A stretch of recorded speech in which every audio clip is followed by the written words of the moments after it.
We're in Tribeca right now and we're headed over to khe-yo to meet Chef Sule Petschwader and his mother Supan, who's actually in town from Kansas to celebrate the Lao New Year. A lot of Laotian restaurants are actually marketed as Thai because of the extreme lack of knowledge concerning Lao food and the fear that the business might suffer as a result. After working around the country in various different kitchens, Chef Sule Pet opened up the first Laotian restaurant in New York and has made it a point to share the food of his upbringing to a wider audience. I always tell people that I was born in Laos, but I grew up in Kansas. So then the question is always like, how did you guys end up in Kansas? My uncle, who was already in Wichita, was working with someone that was a major sponsor for a lot of Laotian families. His name was Jack Fishback.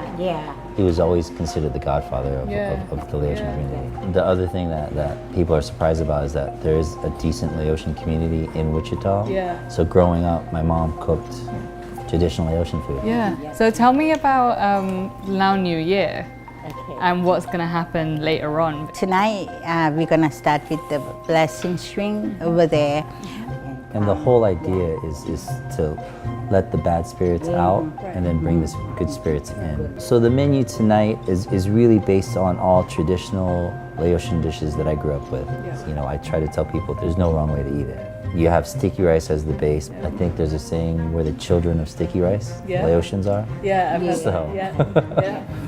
I want to be a child of sticky rice. And we have fish jerky, which actually my uncle, he goes fishing for crappie and he'll split it and his wife will sun dry it. And then there's always smashed papaya salad. If you went to any Laotian household, these are the dishes that you would get there. Now I'm going to bring something up because I can spot a Hennessy label a mile away. Growing up, weddings, funerals. Birthdays. Get them right. Hennessy would be at the party. When my mom got remarried in like '97, it was like 8 cases of Hennessy at the party. And you're gonna get shot, not mix. That's a party though.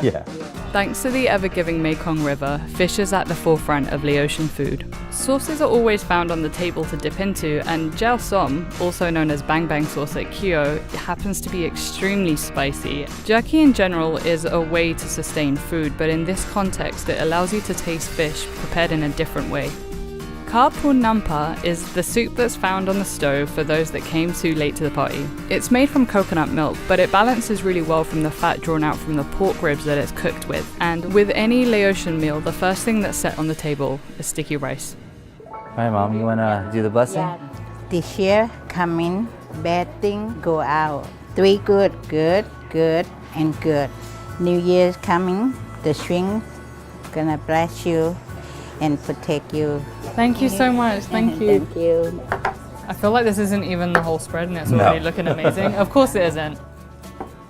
I'm just in sensory overload right now. Laotian people tend to eat with their hands, so you can put the cutlery and chopsticks down. Where would you start? Sticky rice. Sticky rice? Okay. Make the balls. Can you bring the lab here? Okay. So that's a lab. Lab is a kind of meat salad that is a Laotian staple that brings good luck and can always be found at a party. Wow. That's kind of spicy. I wasn't expecting it to be so spicy. So this jerky, I was told I can eat any part of this, so I'm gonna have some of the eye. My daughter loves you. The eyeball is good. Pompa is like a stew, but it has a thicker, more reduced consistency and it's eaten cold. You can eat with cucumber, That doesn't need cucumber. That's delicious. It's very smoky and just very rich. Almost every party, we have to have this soup like that. Pour this over. Can I just drink some of the soup out of the bowl? Yeah? Okay, I'm just gonna do that.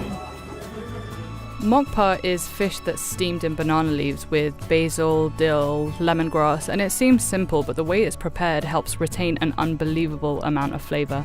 I don't eat catfish. You don't eat catfish? I raise the catfish and I don't eat catfish. You raise catfish and you don't want to eat catfish. I don't have that problem. I'm gonna have to eat the catfish. You. They say, Mom, it tastes good.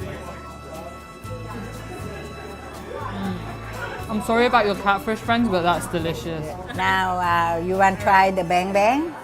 Yeah. Be careful, kind of hot. Okay. Oh, now it's spicy. Wow. Now I know why it's called bang bang.